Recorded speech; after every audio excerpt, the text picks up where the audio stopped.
Well, good evening, good people. Mark Holmes here, and as always, I want to say thank you all for watching, commenting, subscribing, and being part of the Joe Boo Sports Report. Without you guys, as well as you ladies, you know that this literally does not work. I'm down in the country here. I come down every week for a day or two or three, trying to get some work and stuff done. I'm at the Hotel Motel Holiday Inn, and we're here, Fireside Chat. You know, if you want to do something, you find a way to do it. Okay. I know I'm not at home at my fire pit, but I got to tell you, with the three screens here, I feel like there's heat coming off of the screens right now. I mean, seriously. Aren't you feeling warmer just seeing that? Look at that. Three distinctively different fires. Burn, baby, burn. It's on fire. Burn, baby, burn. That's right. We're burning. All right, so I got a question. And I noticed this during the game. I asked Roz about it myself and things, and he couldn't get the exact breakdown. But I'm seeing the breakdown now on Bleacher Report in here. I'm trying to understand, and I'm wondering if there's a method to this madness. In this past game against the Green Bay Packers, a game in which Aaron Rodgers has been kind of beat up, all season, that Micah Parsons had 47 snaps as a middle linebacker, had 4 snaps as a D back, but only nine snaps as a defensive lineman. That is the most snaps he's had at middle linebacker since week 13 of last year.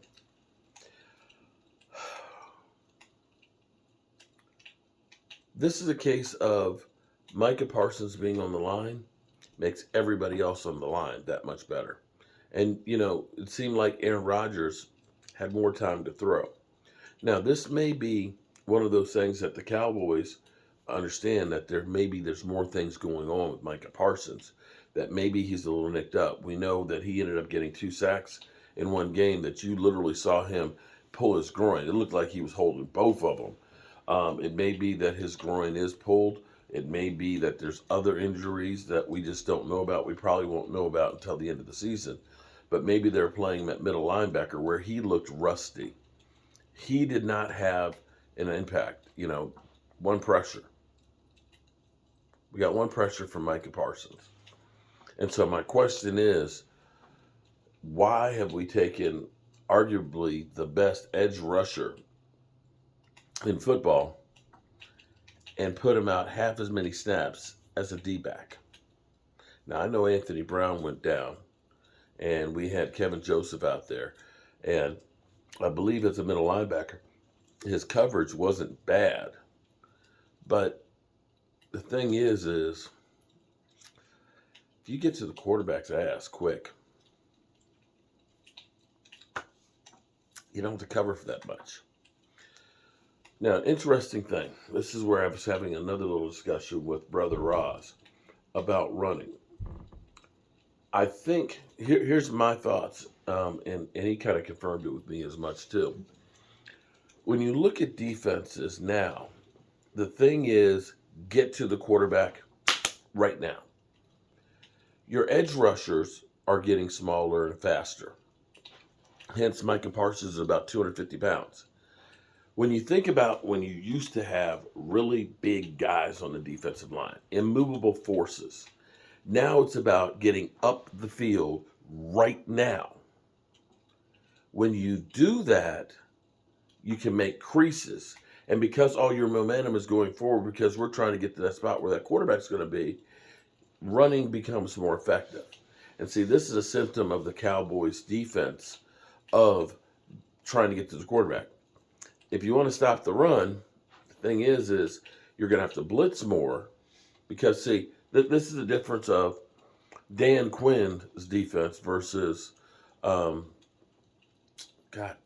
I don't know if this is COVID fog or what, but our former defensive coordinator, Rob, thank you. Thank God I got him. When I got into the bathtub that's 4 feet long, just to see how it was over at Red Brick House. Thank God he was there because I couldn't get out of it. My knees were bent too tight. Like I can't. Then I got nothing to grab a hold of. Rod Martinelli was more bend don't break, read and react defense, where you are your first responsibility is stopping the run. It's kind of the opposite thing with Dan Quinn because it's about getting to a spot right now and getting upfield. And that sometimes leaves gaps and makes it harder to stop the run. At least that's my personal premise. So we're going to have to kind of find a happy medium in there somehow to kind of get to the quarterback's ass and get him off the block, but also stop the run. And that's where I have faith in Dan Quinn that he'll work something out. But it's not just the Cowboys that are having that issue. You can look right now and see that now with Justin Fields with the Bears, they're running like 200 yards every week. Now, Washington did a good job at curtailing the Eagles' running game and neutralizing Jalen Hurts. Maybe we need to study some what the Washington Commanders were doing, but definitely need to do better with that. I had another thought that I wanted to talk about tonight. Now I can't remember what the other thing was. I'm old. Okay, I just want to talk about something else. It's not football related, but it's the world today. When I say I'm old, I don't mean it like I'm old and close to death, even though I am old and closer to death. When I say I'm old, it means that I've experienced a lot of things. Understanding that when you see clips of the Ice Bowl, I was alive there. In the state that I'm in right now, today, that when I was born, it was illegal to have an interracial marriage. Think about that. Schools were segregated. When I was 3 years old, we landed on the moon.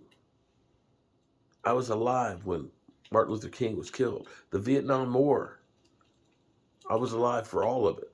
I remember them bringing back bodies and them taking them off the airplanes.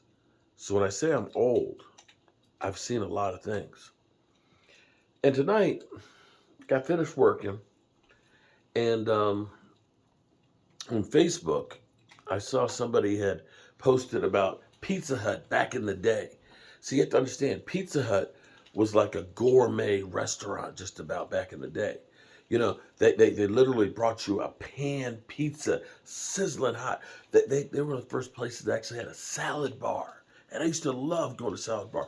You know, after we'd have our Friday night football game, varsity games, we'd go down to Pizza Hut, man. You know, we'd get the big pizza. You know, we'd end up getting, drinks. Oh, man. And I remember when they first came out with the Big Gulp. Do you know that the original Big Gulp was only like 20 ounces? And we would look and literally say, man, I'm going to get me a Big Gulp. And you look at that like, ooh, damn. In fact, we used to think about a quarter pounder as a big sandwich. Oh my God, man. You're going to get a quarter pound of beef. You're going to be able to eat all that, man? Man, I'm going to try, man. Things have changed because I'm old. So I saw this post on Facebook, and they're talking about Pizza Hut Supreme. And I was like, oh my God, I used to love a Supreme pan pizza from Pizza Hut. So tonight I got back here to the hotel, and I said, you know what, Mike, I want me a Supreme pan pizza. So I looked up in the phone, not the phone book. See, that's how old I am. You used to look it up in the phone book. But I looked on my phone, and I found that, there's only one that's only like, half mile away. And so I was like, I'll pick it up because I'm going to go by the grocery store. I'm going to get me a salad to go with it because, I was thinking about the salad bar. I was hoping the salad bar was open up at Martin's, but it wasn't. They had already broken it down. But be that as it may, I call thinking that I'm talking to the store directly. And it's a Pizza Hut answering service that passes the order on to the local Pizza Hut store. And they say, well, we have, touchless or contactless, service. You pull up and they'll come out and bring it to you. But call this number when you get there. Okay, so I go to the grocery store, get my salad. And I go over to the Pizza Hut. I call the number, and I said, they're like, "Oh, well, what do you want to order?" It's like, I already ordered. They said, "Call you guys, so that way they bring out my pizza." And I said, "Okay, we got it." And I sat there because I thought I was early for about 10 minutes. There was another car that was sitting there too, and she was sitting in her car. After about 5 minutes, she went on inside and got her pizza, came out. And I said, "Well, Dad, I guess, let me check and see if mine's ready because I really want that pizza, that pan pizza." And I go in there and I said, "Hey." She's like, "Are you Mark Holmes?" I said, "Yeah." So "You watch my channel?" She's like, "No, I was just wondering about your pizza because it's been here ready." And I said, "Dang, God." I said, when I called and ordered, they said, "Call when I get there and they'll send an alert to you to let you know to bring it out." She's like, "Well, we didn't get the alert." So then the next thing was, when I ordered it, I said, "Can I get some packets of hot peppers?" Because I like spicy. And they're like, "Oh, we don't have packets. You got to spend 99 cents and buy one of these." I mean, that's just not bad for 99 cents. But, okay. So I get in there and I'm like, "Well, is the hot peppers in there?" She's like, "I don't think so." She's like, "Look in the box." I look in the box. It's not in the box. So she got it to me. And I was going through and running through in my mind because when I went to the grocery store and I had to go through the checkout. See, I don't want to be I don't want to be a cashier. All this comes full circle. I don't want to be a cashier. I used to enjoy going to the giant grocery store and seeing my favorite cashier and saying, "How are you doing today?" And she was a Washington Commanders fan, and she knew I was a Cowboys fan. And so we would have contact, we would talk while she was ringing up my groceries and stuff. And it made me realize, here's part of the problem with us these days. Everything is so impersonal. It's easy to be on the other side over there being a keyboard warrior and saying how I hate you. How this person is he cray. He's doing this, that, and the other. Because people don't get an opportunity to actually get to know you. You don't have those one-on-one relationships where you actually learn how to deal with others. And that people actually get to know you and say, "This is a decent person I'd like to have a conversation with." And every time I go to these every time I have to ring my stuff up. I had just a salad and some salad dressing. Scan my card. I scan the salad. I set it on this side. Pull out my credit card to pay for it. The machine locks up because I didn't put it on the other side. The machine thinks I'm trying to steal the one item that I got. So then now I got to wait for the person to come over and look at me like, "Idiot, you're supposed to put it on that side." It's like, you know what? I'm not a cashier. I don't want to be a cashier. I used to enjoy going to the bank and seeing the tellers, having conversation with people. Now, maybe it's just me.